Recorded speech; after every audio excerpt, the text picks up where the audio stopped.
Santo. Baetaki na mokanda tata Nzambe. Tokosimba na mokanda na biso ya psaume de David. Tokotala mokanda na biso ya psaume de David 63 du premier verset jusqu'au 6e. Psaume de David 63 1 jusqu'à 6. Soki tozwi tokotala na kombo misato ya Bore. Psaume de David lorsqu'il était dans le désert de Juda. Oh Dieu, qui est mon Dieu, je te cherche. Mon âme a soif de toi, mon corps soupire après toi, dans une terre aride, desséchée sans eau. Ainsi, je te contemple dans le sanctuaire pour voir ta puissance et ta gloire. Car ta bonté vaut mieux que la vie. Mes lèvres célèbrent tes louanges. Je te bénirai donc toute ma vie. Je lèverai mes mains à ton nom. Mon âme sera rassasiée comme de mains grosses et succulentes, et avec des cris de joie sur les lèvres, ma bouche te célébrera au nom du Père et du Fils et du Saint-Esprit. Tokoyoka banzembo ndenge bakorale bokisi biso na mokolo ya biso ya lelo. Nakumba tata ya mwana mpe tata Molimo Santu baetwaki na mokanda tata Nzambe. Tokosimba lisusu mokanda na biso na maboko. Tokotala mokanda na biso ya Exode 20 du premier verset au 17e. Na Swahili tubeka kango Kutoka 12:17. Na français de Exode.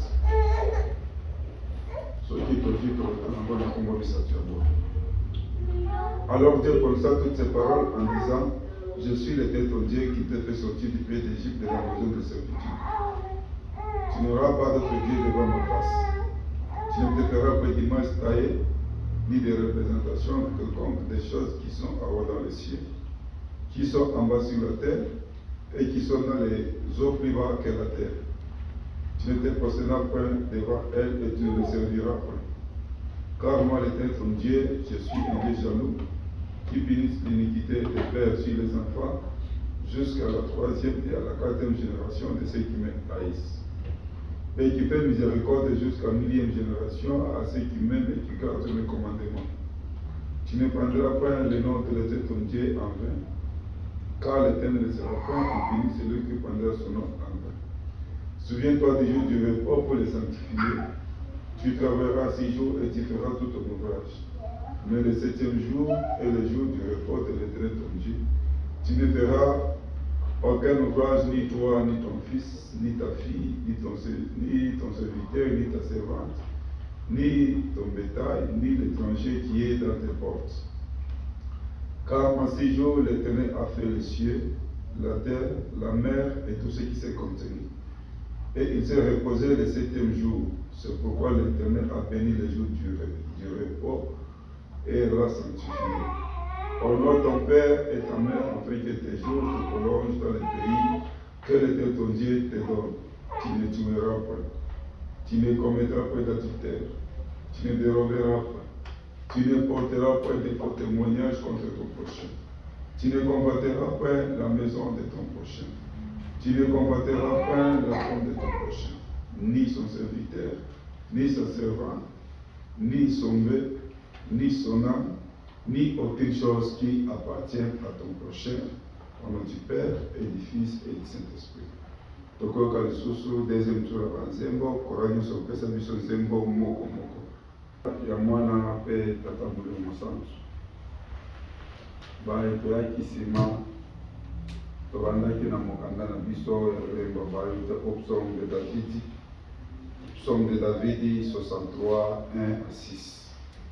Tolekaki na mokanda na biso ya Exode Tobibe Kozomi, Exode 21 à 17. Sikasikawa tokozwa lisusu mikanda na biso na maboko tokotaka mukanda na biso ya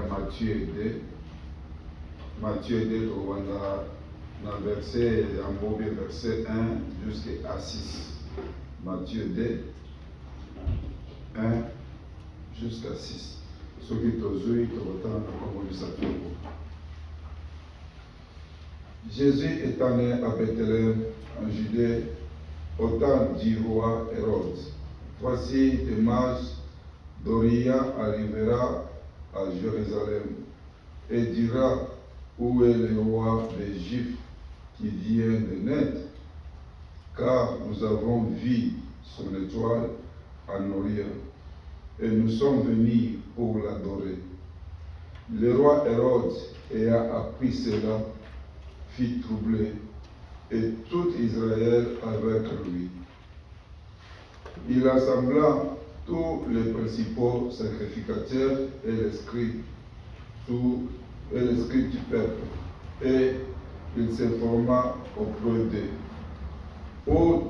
où devait naître le Christ. Il lui dira à Bethléem en Judée, car voici ce qui a été écrit par les prophètes. Et toi, Bethléem, terre de Juda, tu n'es certainement pas la moindre entre les principales villes de Juda, car de toi sortira un chef qui pètera Israël, mon peuple. Au nom du Père, et du Fils, et du Saint-Esprit. On a na biso,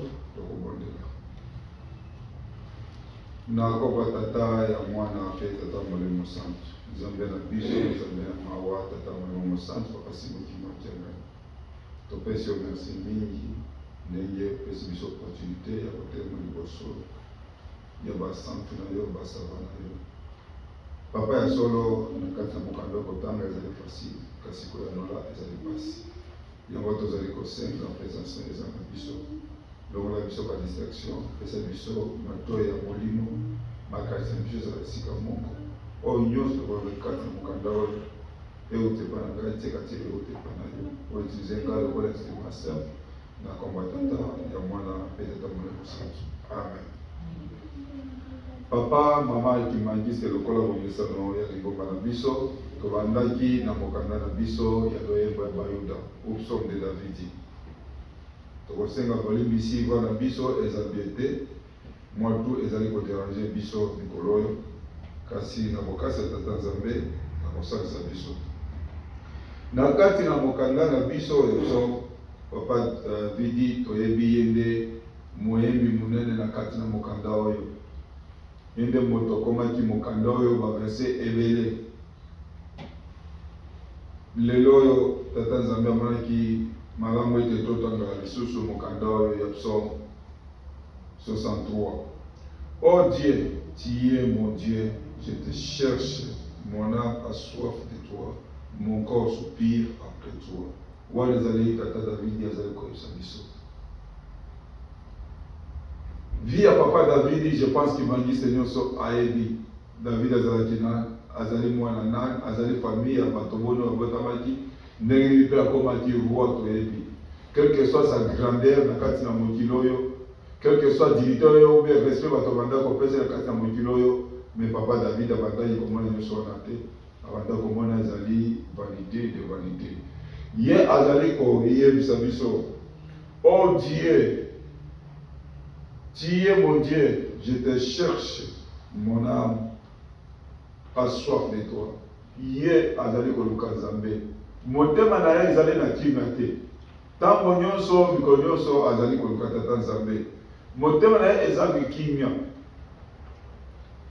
makanisi na ye nyonso ezali pa tata nzambe soki afandi boye basoki tata nzambe wana azali bien mais soki afandi azokoyoka tata nzambe motema na ye eza na kimia te azokalisa peut-être nzambe atiki nga peut-être nzambe akibi nga peut-être nasala lisumu. Mon corps soupire après toi, dans une terre aride, desséchée, sans eau. Ainsi, je te contemple dans les sanctuaires pour avoir ta puissance et ta gloire. Ndenge ezali lokola mabele ou bien lokola mabele esi ekauki. Yango wana ye mpe aza na posa wana kokoka tata Nzambe.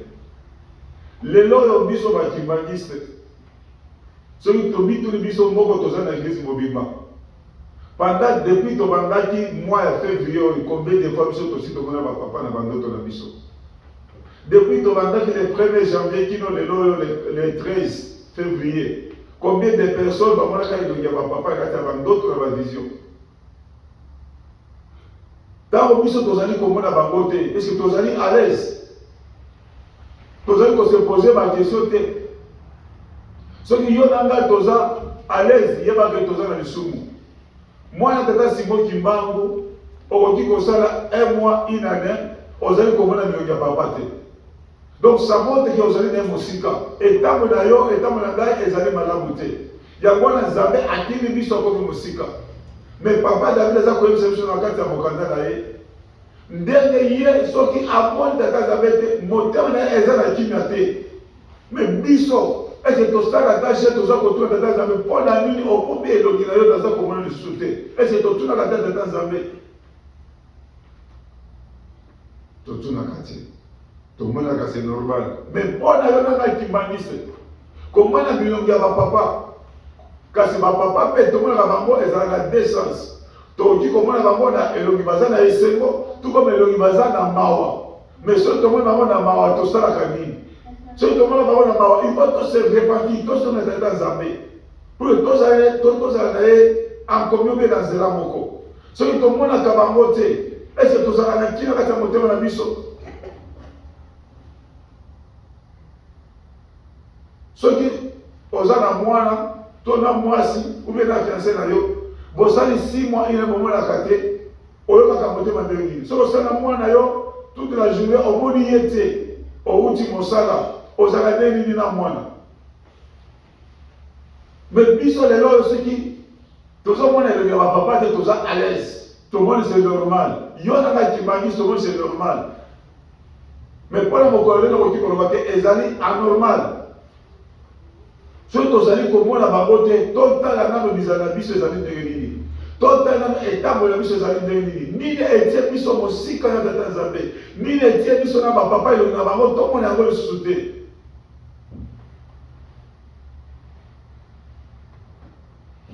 Car ta beauté vaut mieux que la vie.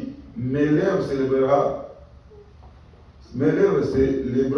tes louanges, je te bénirai donc toute ma vie. Wana ezali, je peux appeler ça ezali comme la serment tata David azali koyebisa tata Nzambe. Ngai na vie na ngai nyonso mobimba nakoyembela yo, nakokumisa yo. Ezali serment ezali kosala. Tota na bomo na biso sikoyo biso bakimbangisi tozali awa na Dallas. Combien de serment tosi tosalaka liboso ya tata Nzambe?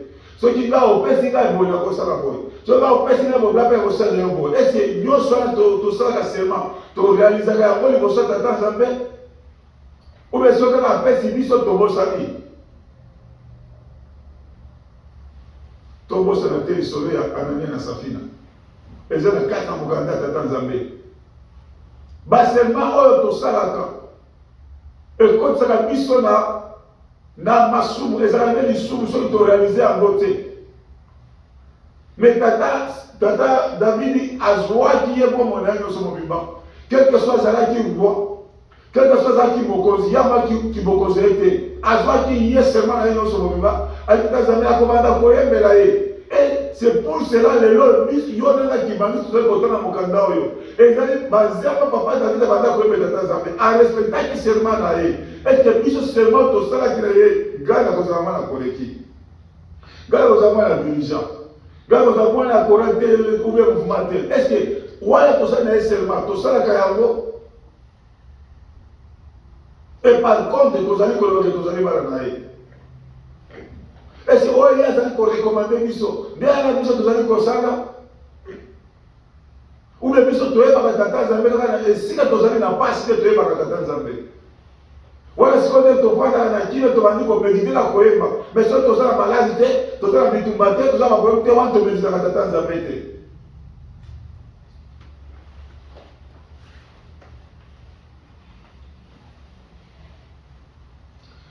Je lèverai mes mains à ton nom. Mon âme sera rassasiée comme de mes gros et avec des cris, des choses sur les lèvres, ma bouche s'élèvera. Wana tata nzambe azali koye, wana tata nzambe eza koyebisa biso liboso ya tata nzambe ndenge akobanda kokumisa tata nzambe. Maboko na ye ekotikala te ya kokanga. Soki totangi histoire ya bana Israeli ntango babandaki kobima na Egypte, ntango Moïse akomi mpaka. Soki otangi Bibele bakoyebisa biso bien ke soki bitumba ekomi makasi, Moïse atomboli maboko na ye likolo, bana Israeli babandaki kozwa victoire. Mais soki alembisi maboko ekiti boye, défaite ekoti bango. Jusqu'à te babandaki kozwa bato, batie pembeni au pembeni kote basoleve maboko na ye pour ke bana Israeli baganye nini bitumba. De même aussi, papa David a dit que biso maboko na ekofanda kimia te. Ekozala likolo ba kumisa tata nzambe. Lelo biso ba kibaniste. Papa animateur, ale kali biso kibaniste oyo okomende maboko na biso ezali. Maboko na biso kozala beton, kilo. Pa kozala ka oyo ekozala kilo. Mais sola lobi ke maboko na biso ebeta mutu, ebeta mwana, watu ozali bata liboso. Tata nzambe ateki biso maboko eza mpona kokumisa ye, mpona kosanzola ye. Lelo maboko na biso ekomi maboko okende koyiba, ekomi ekobeta bato, ekomi maboko okende kozwa kisi, ekomi maboko okende kozwa biloko ya ndenge na ndenge. Sikoyo eske êtes-vous sûr ou bien êtes-vous sûr ke tata nzambe akozala pembeni na biso? Eske tokobanda kokanisa oyo tata nzambe soki amoni te na bino na biso tozali deja biloko mosusu oyo tata nzambe aza kolinga te? E papa David aza koloba monoko na ye ekotika te kokumisa tata nzambe. Tala sikoyo biso biloko na biso eza kaka ya kofinga, eza kaka ya kotiola. Biloko na biso eza kaka makambo ya mabe nde eza kati ya biloko na biso. Omoni petit momi wana, omoni petit garçon wana, omoni boye, omoni papa tel asali boye, omoni kimbanisa ndenge nini. Na kati ya monoko na biso eza kobima makambo ya mabe. Yango ozolobaka tata nzambe akokota na kati ya monoko na biso mpo apesa biso bainspiration. Pour la biso na teza tozwaka te bainspiration ya banzembe. Pour nini te tozwaka bavision tofandi otomoni bapapa bakoti. Mais to se contrôle bizali na biso. Etango na biso ezali ndenge nini? Malobeli na biso ezali ndenge liboso ya bato. Yo nanga tozali mondimi, tozali mwinda. Mais mwinda wana sikoyo biso tokomi sikoyo molili koleka bato ya mokili. Seulement nyonso tozali kosala liboso ya tata nzambe ezali vrai. Ezali vrai tozali koresulta yango te. Ntango biso tozali na prix je pense mutu na mutu abandaki kolela liboso ya tata nzambe. Ngai papa yo so ngai mama te soki na ke poto kosala yo na kosala boye. Soki na resideve na kosala boye. Soki baponi tosala na UNCR na kosala yo boye na kosala yo boye. Est-ce que wana bapromese oyo tosalaki yango est-ce que tozali kotosa yango? Mais tozali komona yango normal, tozomona yango à l'aise. Lelo oyo ekomi mpasi mpona komona elongi papa nzambe na bandoto na bavision. Ekomi mpasi omoni papa kisolokele papa nzambe na mama muli papa Simon Kimba ube papa Simon Kimba utia. Ekomi mpasi lelo oyo nini eza kotia biso na bango mosika. Etango biso tozali komona yango te ata ebabema tozali komona yango lokola normal. Eza normal te mpona biso bakimbangiste. Quelque soit bon mais papa David ezali nango mais alingaki présence ya nzambe eza na ye pembeni mikolo nyonso. Nzambe abanda kosona mikolo nyonso. Mais biso lelo c'est tout à fait contraire. Au moins biso tosona na basi na biso na bana na biso tosala ekoko tosala makambo ya mokili wana c'est normal mpona biso. Kasi mpona kokanisa mokili na biso alobi nini est-ce que naza na ye en communion ou pas wana tokanisaka yango te. Papa mama kimami c'est tout changé. Minoko na biso ezala minoko ezali koteya liloba tata nzambe. Ezala minoko ezali koyembela tata nzambe. Ezala minoko ezali kokumisa tata nzambe. Maboko na biso ezala maboko ezali kozwa Bible mikolo nyonso mpona kotanga Bible mokanda tata nzambe elobi nini. ezali ya kopeta bato te, ya kozwa kisi te, ya koyina eloko ya mutu te, kasi ezala oyo ya kokumisa yango tata Nzambe. Tozala lokola papa David na kati ya mokanda Psaume ndenge ezali koyebisa biso. Soki tosali ndenge wana Nzambe akosepela, tokozala Nzambe na biso elongo.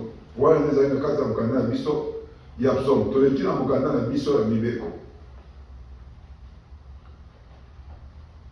Na kati ya mokanda na biso ya mibeko, yo nanga papa mama kimangiste mibeko mpona biso bakimangiste ezali lisusu eloko ya mopaya te.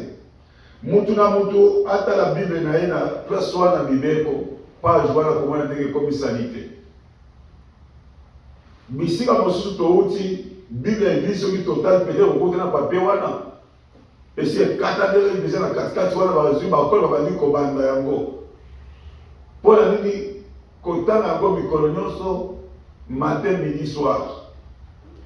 Soki tata Nzambe apesaki biso mokanda wana ezali na ntina. Ezali pour que biso tose rappelaka mikolo nyonso na mabe oyo tosali tochange tozongela ye. Ce n'est pas lokola comme une récitation. Non. Batei bazali kote ya biso na Bible. Batei bazali kote ya biso na banzembo. Nyonso ezali kopesa biso ide toyeba esika nini tokokende. Papa mama kimangise. Soki tomonaka kosimba mibeko oyo ezali lokola lokuta ube kosalisa biso te. Toyeba mibeko nde mpo na biso. Nde échelle na biso. Mama moko amonaki ndoto mikolo azali na bapriere ye moko. Mingi ngai singa papa namoni ndoto moko boye. Namoni ange ye. Ange ye singai omoni na liye sikoyo nakende na yo na porte ya lola omona lola ndenge ezalaka. Mama naza kimangisa awe pa biso. Sikoyo atuni ange kuna na lola sikoyo ngai nakokende kuna ndenge nini. Abiyo ozela komona bakiti ye échelle. Échelle wana ekiti tina se. Abandi komata mati. Akome niveau presque na suka. Ange yebisi ye boye. Yo na misala nyonso o réussir bien. Olongi très bien. Mais eza na eloko moko oyo réussir te. Atuna eloko nini? Parce que omoni ndenge olati ndenge wana balataka jipe ya molai. Wana olati très bien. Omoni ndenge olati blouse na yo olati yango très bien ndenge balataka. Mais kitamba na mutu na yo olati lokola musulman. Moto akotaka lona lokola musulman te. Olati kitamba na mabe. Tala na nsima na yo wana balati ye bato mosusu balati bapantalon bilamba ndenge na ndenge. Omoni bilamba nyonso wana ekotaka na lola te. Erayebisi ndenge wana azali deja proche na amona sikoyo porte ya lola bakiti ye na se. Ezali ndoto oyo mama azwaki, mama moko azwaki na semaine oyo tozali na yango. Mpona nini mibeko nyonso azali kotanga biso na kati ya lingoma na biso. Eza mibeko oyo tata Nzambe apesaki Moïse, eza mibeko ya lingomba. Donc ezali préparation tata Nzambe azali koprépare mpona biso. Susi ya tata Nzambe ezali nini? Ezali pour que biso ngai nayo tokotana esika kitoko akenda kobongisa biso. Nde susi ya tata Nzambe. Sikoyo tokota na esika wana ndenge nini apesi biso mibeko. Mibeko wana ezali savon mpona biso bakimangiste.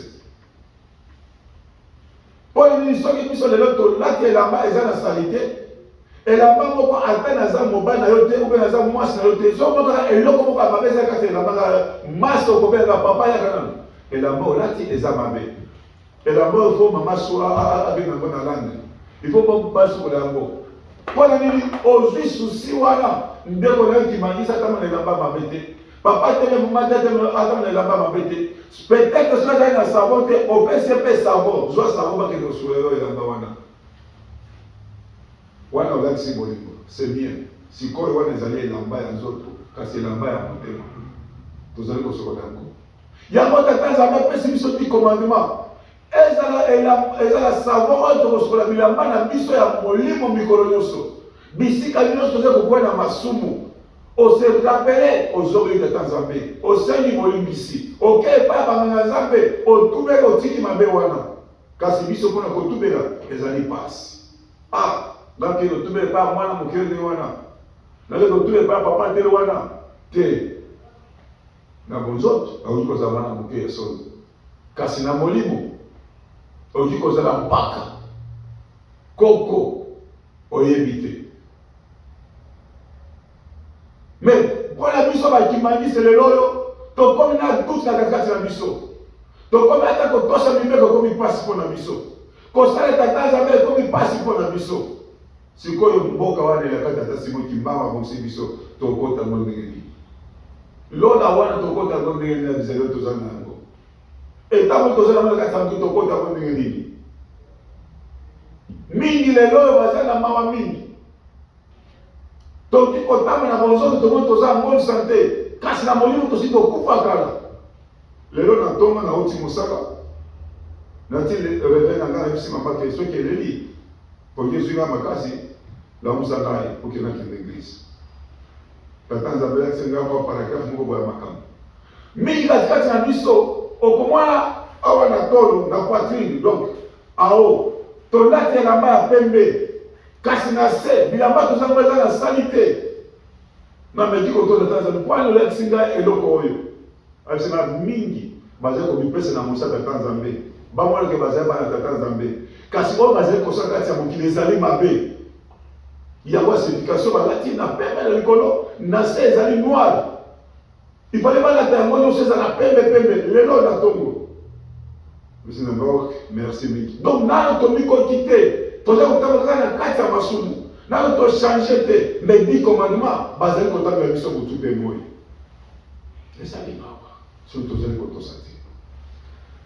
Tokozwa mwa moke na kati ya 10 commandements oyo, tokozwa les 5 commandements oyo elobeli mutu na mutu, puisque na 10 commandements ezali se diviser en deux, mutu na nzambe pe mutu na ndeko na yo be camarade na ye. Tu ne tueras point, okoboma te. Pona biso bakimangisi eloyo tomoni so balobi koboma, il faut nazwa munduki, nazwa mbeli, nazwa machete nde koboma. Oui, wana pe ezali koboma. Koboma mosusu ezali maloba na biso eza kouta na minoko na biso, ezali koboma. Soki nzambe amonaki elamo ete azwa langue na biso ube tang na biso, atila yango barrière mibale, atia minu, atia pe na lèvre akale yango mpona nini? Avant ya koloba totourne d'abord yango oyo likambo na lobi, eko soki na bimisi yango ezwi mutu wana, mutu na kosepela mpe na kokoma ye. Mingi tozali kotamboka tosi tobomi deja bandeko na biso na maloba na biso oyo ezali kobima na kati ya minoko na biso, tosi koboma bango depuis kala, toza koyeba te. Minoko na biso ezali pa kokumisa tata nzambe ndenge tata David ayebisi biso, mais ya biso lelo oyo tozali koboma na maloba, tozali koboma na kingoki, tozali koboma na machete, tozali koboma na musique, na couteau, partout basansi nyonso, banzambi kutu nde koloba tozokozwa banzambi tolongoli yango nyonso ezali koboma. Ezali masumu tozali kosala papa makimangisi. Yeba bien mokola suka nzambe akotuna biso, nzambe akotuna biso, biso tokozala na molongo moko. Esika wana bakimaka te, esika wana bakendaka mbangu te, esika wana mobali to mwasi azalaka te, mutu na mokumba na ye asi azwi nango. Tozali kokende nzela wana. Sikoyo tala mpasi oyo tomona kati ya mokili, kasi mokola suka wana tozaka kokota ekozala mawa mingi. Tu ne commettras pas d'adultère. Tokoki kosala ekobo te. Yo papa mama kimangise basi bapesaka yo déjà autorisation ya kobala. Mais lelo biso mpona kobala ekomi passe, il faut tokende kosala ekobo. Totali à États-Unis basi bazali ebele bibali ezali moke, il faut tosala ekobo moto komona yo te ya solo. Ngai papa te mama te komona yo te, kasi ezali na mutu moko azalaka partout amonaka biso. Soki tosala ekobo automatiquement ezali komona biso, ezali lisumu. Et encore une fois, tant que tozali kosala ekobo, tozali kozwa bandemo. Yango nakutaka na bafamille mosusu, papa na mama bazalaki bandoki te, baye kobota bana mosusu akomi bandoki, eutaka wapi? Ezali a partir ya makila oyo tozali kosangisa. Yo ozali mondima tata Simon Kimbangu, Ok, kosala lisumu ekoko na mwasi ube mobali azali na kindoki directement ozwi 25% kindoki na ye wana. Ok, pa mobali mosusu ube mwasi mosusu ozwi lisusu 50% ya kindoki wana. Oyebi te ke naza na kindoki mais oza na 50% eza ya kindoki na nzoto na yo oyebi yango te. Mwasi pe oke kobala ube mobali pe ake kobala ye pe soki eza na 50% boye kosala boye kobotama na mosusu azali ndoki 100% na kati ya ndako na bino. Mpo na nini na masumu oyo ya mike tozali kosala ya ekobo. Lelo ekobo esi echange, ekobo eza kaka tosali acte wana te kasi ata na etaleli na biso koadimire oyo tozali koadimire wana soki ezalaki mobali na ngai vraiment ezalaki ezala bien soki ezalaki mwasi na ngai automatiquement osali deja ekobo wana nyonso tosalaka bolimbisi te wana nyonso toyebi te ke ezali kotia biso barrière ya kokoma liboso ya tata Nzambe te.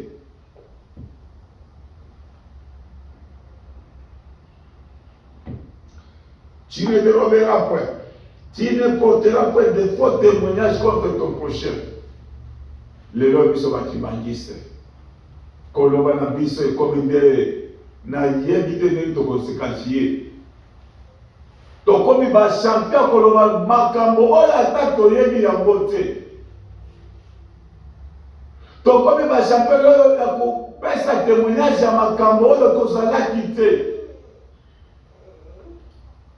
Bible na doctrine biso bakimangise kimangise afundaka ndeko kimangise te na leta. Tout comme ata moninga oyo ata aza kimangise te kofunda na leta. Mais lelo tozali kokuta biso moko bakimangise tofunda na kati ya leta. Na kati ya leta okuta biso moko bakimangise toza batémoin ya bandeko na biso bakimangise. Mais dans témoignage nous avons kopesa ezali témoignage ya lokuta ezali te ya solo te ozalaki te oyebi likambo te mais kopesa témoignage tela nini tozali kosala lisumu eyo nanga tozali kopesa témoignage ya lokuta yeba beke moto wana olingi makambo ekwela ye ozali koboma motema na ye ozali kokweyisa ye pamba te ozali kimangisa oki kopesa bango conseil mais yo nde oteleli moto liboso mpona kobungisa mpona kobundisa bango mpona koswalisa bango mitu baswali kuki ezala victoire na yo mais yeba mokolo suka tokosambisama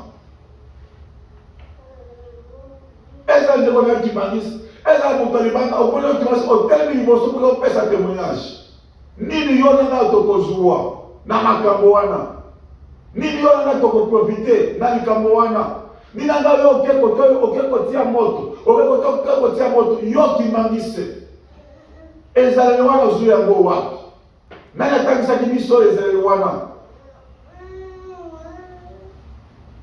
ezali na biso ezali papa Simon Kimbangu ya mama Mwilu ezali na biso ezali bambola misato ya papa Simon Kimbangu Kiabali kasi lelo biso tokungisa tokobandi kosala makambo oyo ezali na ntina te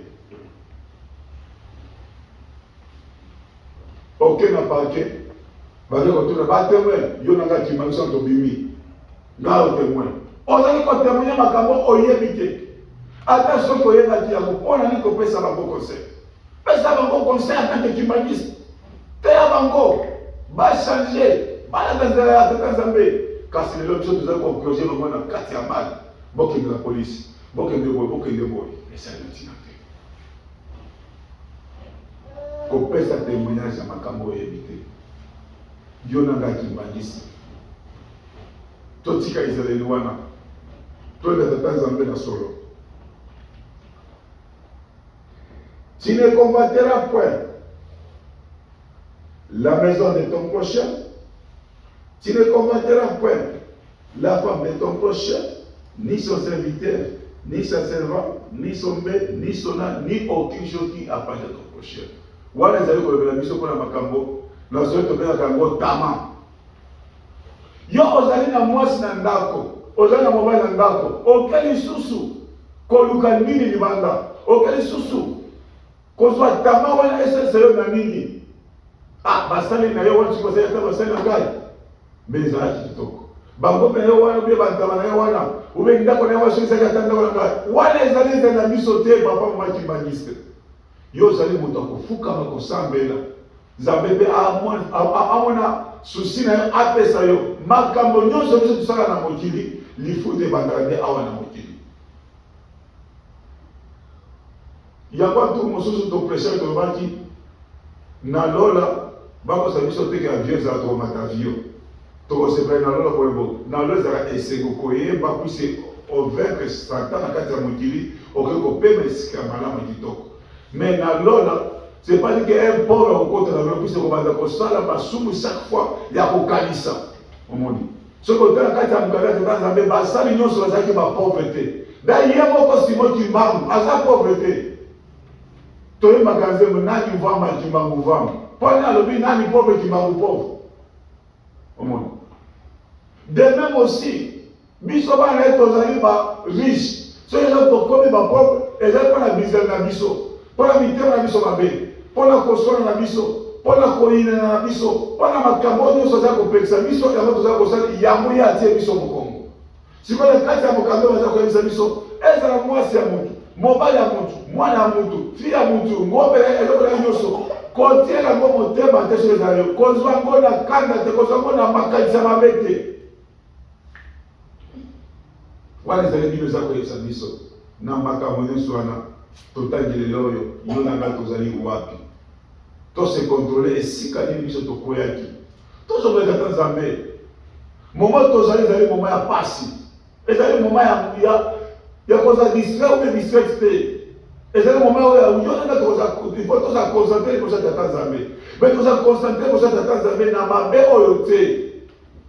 Mokili oyo biso toyaki bakima biso basi bayina biso ebele pourquoi prière mokili oyo nanga tosalaka wana ekomplikaka bato mingi na kati ya mokili na monde ya bango ya mabe.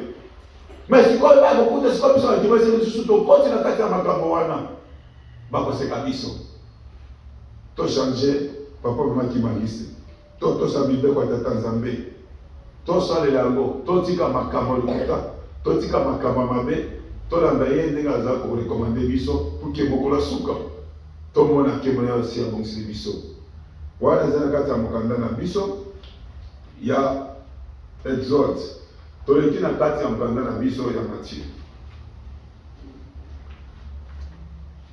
Matthieu toyebi ye azali nani.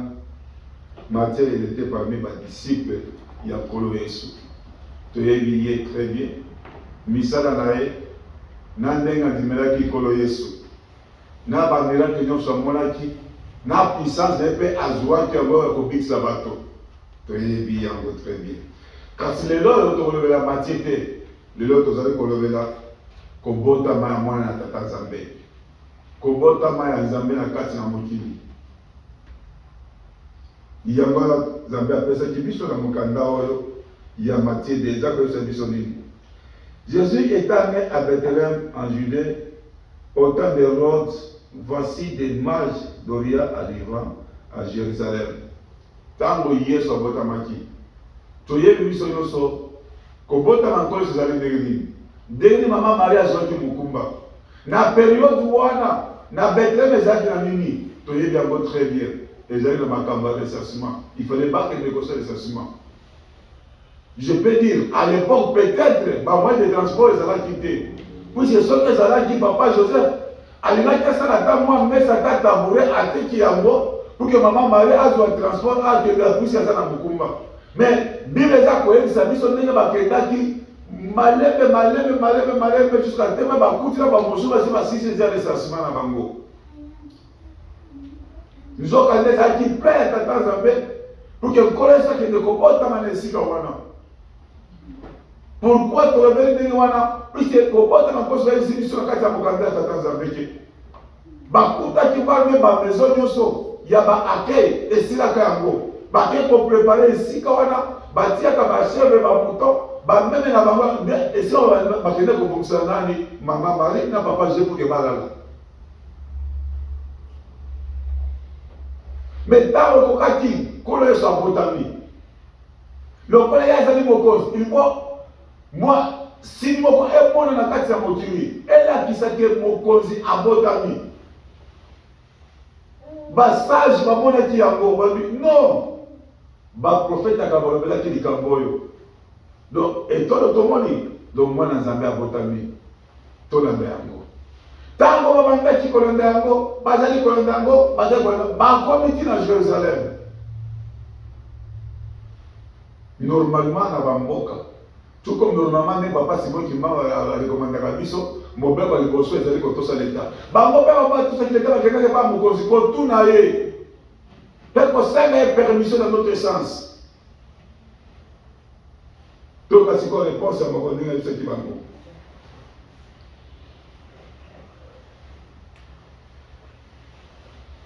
où est le roi d'Égypte qui vient de naître, car nous avons vu son étoile en Orient et nous sommes venus pour l'adorer. Bazali kotona mukonzwana, mukonzi abotami wapi, biso toyawa pona kokumisa ye. Réponse des amis. Le roi Hérode, ayant appris cela, fit troubler et tout Israël avec lui. Tango ya yokaki mokonzi mosusu abotami oyo akoya koremplace ngai nani wana ye kobotama wana bayosi biso azalaki trouble na kati ya mutu na ye ebujaki na Israeli nyonso mobimba bango nyonso abujaki nani abotami awa nani abotamaki ntango nini mokolo nini donc bakestion je peux dire bakestion ezalaki ebele oyo babanda kosepose.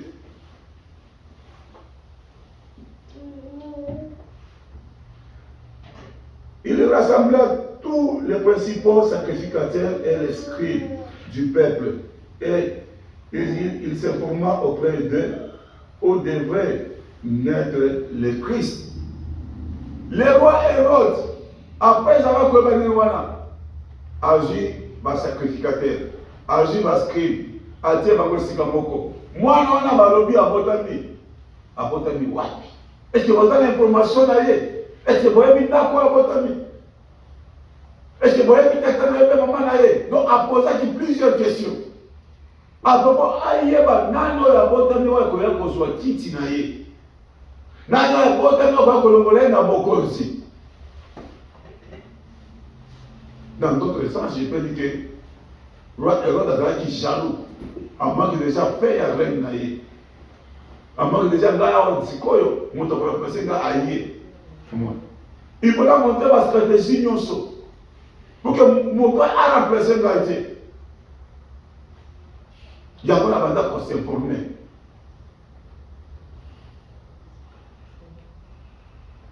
Il lui dira à Bethléem, en Judée, car voici ce qui a été écrit par les prophètes. Na Bethléem de Sikamwana na Potami. Il y a pas la sakoli balobaki yango. Ba prophète qui sa balobaki yango. Mais si on a moins de comportement.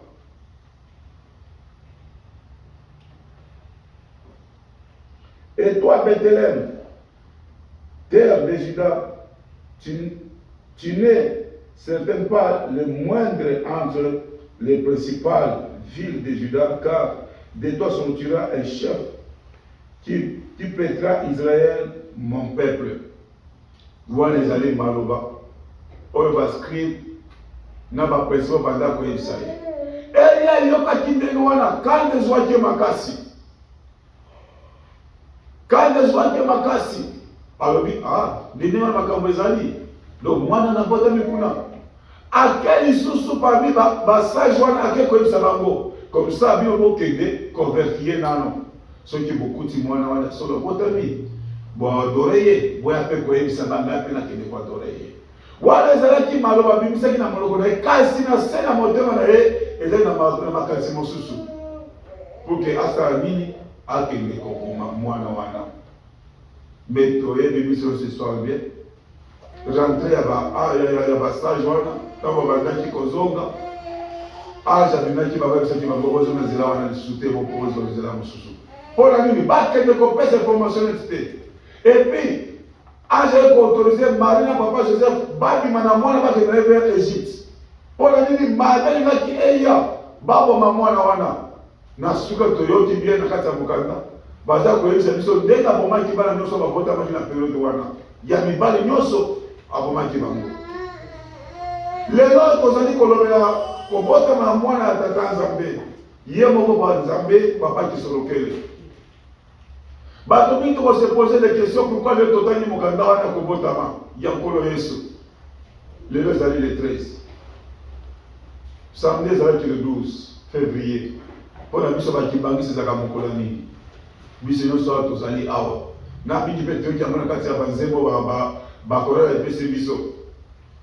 Papa qui solokele mwana liboso papa Simon Kibamba. Abotamaki le 12 février. Lokola biso na États-Unis tozana basana biso propre te pour que tosa culti wana. Lokola na jour moko basi bapesa na biso kosambela yango toye ko célébrer fête ya lelo ya papa qui solokele. Yango totani mokando kwa na fête ya papa qui solokele. Et nous sommes encore na katikati ya fête wana pisi fête ya biso sala 3 jours. Toyebi kobota na papa qui solokele nini ezaki na kati na mokili. Tango papa qui solokele abotami na mboka ya kamba nini ezaki na kati ya mokili oyo. Nini bandai na kati ya mokili oyo.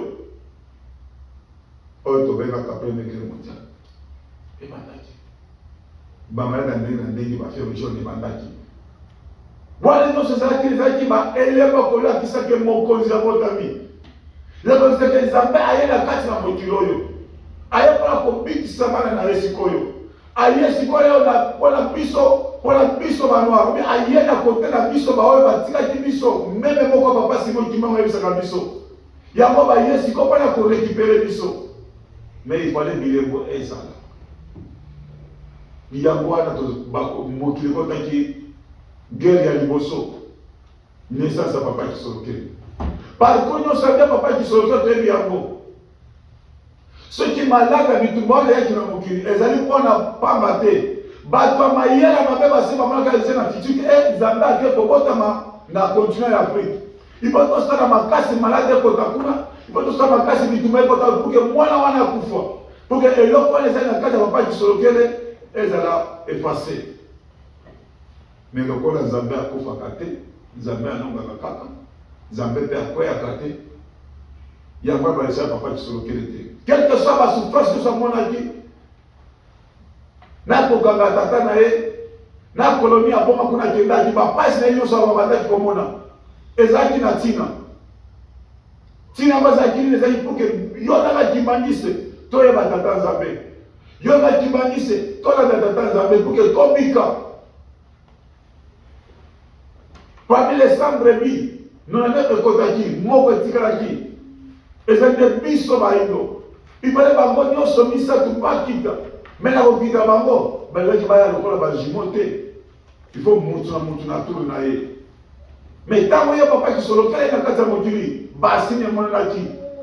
Histoire papa de Lungana, toye bi bassine mon de quatre motuli. Il y a papa de Ngenda, toye bi bassine.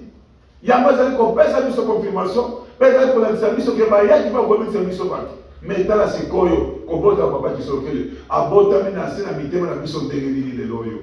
To ya bi papa qui solokele mwana Zambé ndengeli le loyo. To ya bi papa qui solokele Zambé tata ndengeli na kati ya mitema na biso, ndengeli na kati ya mabota na biso. Soki totona ni biso nyonso awa. Nani asaki ata prière lobby, ata ukumisa tata Zambé ke obota mi. Nani asaki amona kati na famille na ye. Je ne pense pas. Ou bien attends individuellement, on s'est prier, je ne pense pas. Ou bien attends qu'on tout préparer, arriver à moi dans Zambé, je ne pense pas. N'a évité papa de ce que tu as tout préparer. Tu comprends moi dans Zambé, Zambé mobimba, tu as embarqué un demi papa de ce que il y a pas non moins la famille qui dit que tu vas sur la vie, tu vas pas pauvre. Non, non. Là on entend gana boya kayango. Mais ça va dire que tu vas riche. Mais eloko za kotia biso mosika kozwa richesse na biso ezali mabe na biso. Zambé ayeko bota maipa ya biso. Biso toyebi na kombo na ye. Ba kombo na biso balia kile nani assiette moko. Ba kombo na biso batambola kina ye. Ba peta ke pe mbote na maboko. Peut-être biso peta kesa biso azwaki biso kala kimwana na maboko na biso. Zambé apesi yo liboko. Zambé apesi yo elembo. Mais tobongisi yango toke kozwa ya mwini Satan. Donc, quand on bilembo à ma mère Satan, mais les autres ont coloqué bilaka umeli depuis balobaki to se perdre. On se perdre tant que tous les quatre ya masum. Tant que abota bi akuti biso mabende tondi na kati na biso. Siko to se perdre nini. Akofanda wapi? Pour que ako pesa biso bénédiction, il faut qu'on prépare nano. Ata muto asaka bilanga. Avant de récolter, il faut préparer nos bilanga na ye. À peu près bilanga, à semer, à sarcler, dès qu'on récolte si quoi. Au qui qu'on récolte, tant qu'on sème, au sarcler. De même aussi na makambo ya tata Nzambe. Nzambe akoki koya na kati na biso pour que avenir biso. Combien de bénédiction? Si papa Simon Kimba arrive maintenant à kati mokana ye, combien de temps biso to okende? Soki papa qui sont locaux, à cause psychoscope, à l'état pas mon abisso, à moi mitema na biso, à pas mon abisso. Combien de temps tu reçois et pas mon naïe? Quand bien tu allez manquer biso, moi comme pas mon. Mitema na biso allez préparer. Si on t'a dit commandement, vous allez compter le vous tout peut mourir. Et puis tu connais de temps avec les amis, ça pour pas mon abisso. Non. Tout se prépare d'abord nous-mêmes. Tout à la propre. Tout à l'heure, pour recommander biso. Mais si on a coupé ça, biso, nous sommes biso, tous à la propre ça. Il y a des Zambé. Dès là, à la coupé, la bio comme on a fait biso. C'est impossible. De l'autre côté, quand la biso, tous à l'heure, n'a pas passé un micro-na, micro-tira, de tout fois. Tout ça, la vie à ma paix. Pour la nuit, puis c'est tous à l'heure qu'on s'est préparé. Mais dans la biso, c'est là qu'on a ma paix. Et ça, il y a dans ma cambo ma paix. Nzambe akobelisi biso ndenge nini. Ndako nyonso soki eyambi mwana esepelaka. Toyebi biso nyonso tozala bamama na bandako. Soki mama azwi mokumba, papa na mama batiaka mutu na se baza kobondela mutu moi. Nzambe sesa biso ma akita bien. Baza bandi koprepare maternité na bango. Lokola biso ya bamboka biso Afrique, peut-être baeko ezala difficile bato nyonso bakende na eko. Mais à on est États-Unis, mutu nyonso akende na eko ayebi déjà que mwana mbe akozala garçon tout comme fille. Avant déjà pour préparer ma maternité déjà à moi. Bilamba à moi, ma sortie de l'eau, pour nini, so moi la quoi qui n'a pas au ça bête ma beaucoup à s'épeler. Mais puis si quand tu as pas qui papa qui sont locaux dans mon collège lobby, il y a lobby de il y a les 12, travail qui est de na midi mon ami so. Papa maman, les avaient questions à se poser les questions so. Papa qui sont locaux à côté de biso. Tous les na quatre na biso. Mais est-ce que tu as pas qui na bosolo pour que à bénir biso, pour que aller au Calédonie de la biso? Ou bien éthique le collègue a habitué à aborder l'éthique à la habitude.